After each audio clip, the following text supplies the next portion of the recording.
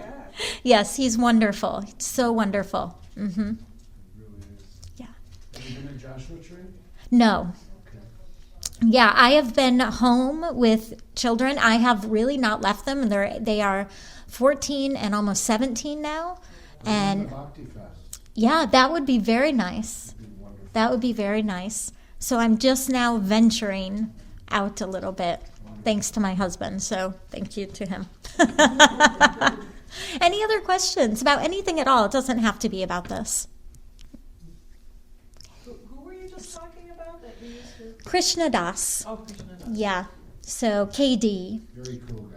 Yeah. And Ram Dass? Ram Dass and Krishna Das are very dear friends. And every winter they do a seminar together in Maui.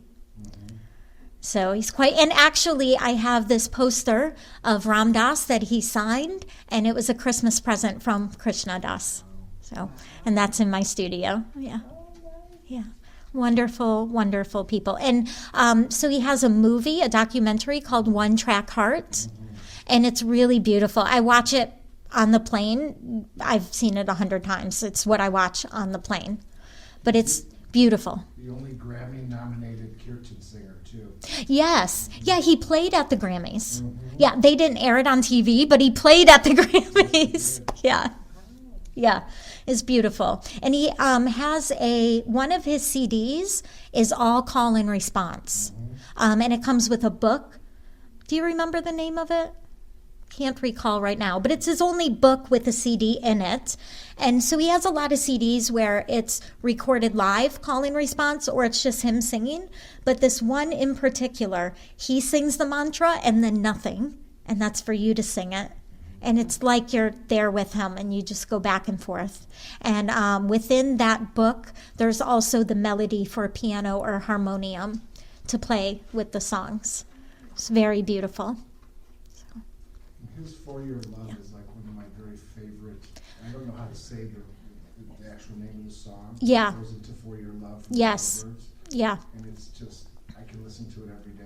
It's so beautiful. Yeah, and he one of my favorite gigs that he plays is he plays every October, November in New York City at, I believe it's St. Andrew's. It's this, I've been about 5 times, this beautiful church, and it is such a wonderful experience. The ticket's only like $20, but you have to get it the day it goes on sale, because for yogis, he is as popular as the Beatles.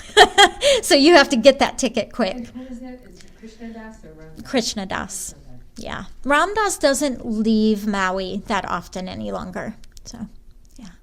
Yeah, if you write down kirtan and Google kirtan, you'll come Yeah. up with all kinds of beautiful chants and songs and that genre of call and response music. It's just so heart-opening and beautiful. It is. And I think part of it really fits this lecture, because what you are doing is stripping away that feeling of separateness. You sing together. It is such a reminder of who we really are underneath all of our hats. And everybody's breathing at the same rate. Yes. So it's very powerful. It's very, very powerful. Highly recommend chanting. So, and that's how we rewire those neural pathways. Do you do your yoga classes with music also? Sometimes, but if I do have music, it's generally kind of background music. So I've been teaching physical poses for 20 years. And at first I used to make playlists, and that was the thing. And then I just outgrew that. So I generally just put on some Pandora chill background music, because I really want them to be called to themselves internally rather than be calling externally, jamming out, or I think there's a time for that, but I like to separate them. I want people to feel the discomfort in their body,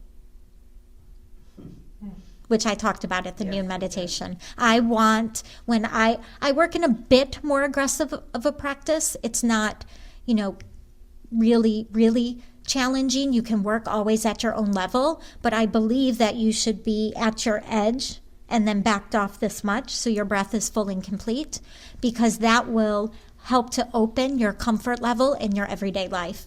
I often tell people, listen, if I'm not doing a Navasana, I'm comfortable. If I'm not doing a boat pose or a push-up, I'm good. I'm comfortable, So that's how I like to use the poses, is to experience discomfort. And then in your everyday life, man, you start to feel real comfortable, real easy. So that's the way we use the poses. I'll be leaving for India in 9 days. I'll be there for a month.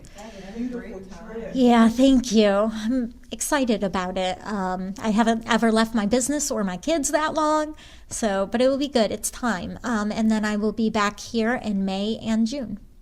So, yeah, thank you. Anyone special? I'm going to World Peace Yoga School. I've been really interested in that for a long time, because you not only get the hatha training of the poses, but it's richly immersed in bhakti and kirtan. So that's why I picked that space. It's one of the founders was a student of Maharishi, maybe the Beatles. Maharishi. Okay, so the founder of that school was a student of, and they're close to each other within walking distance, the Beatles ashram and the World Peace Yoga School. It's on the bank of the Ganges. So that will be very interesting, I'm sure. I like to call things interesting because there's no good or bad. It's just, so anytime you want to make a comment about anything, just say it's interesting. Yeah. Because people are like, okay. That's a trick I learned from Swami. So just call it interesting, and you're always good. People can take from that what they want. Thank you so much. Thank you.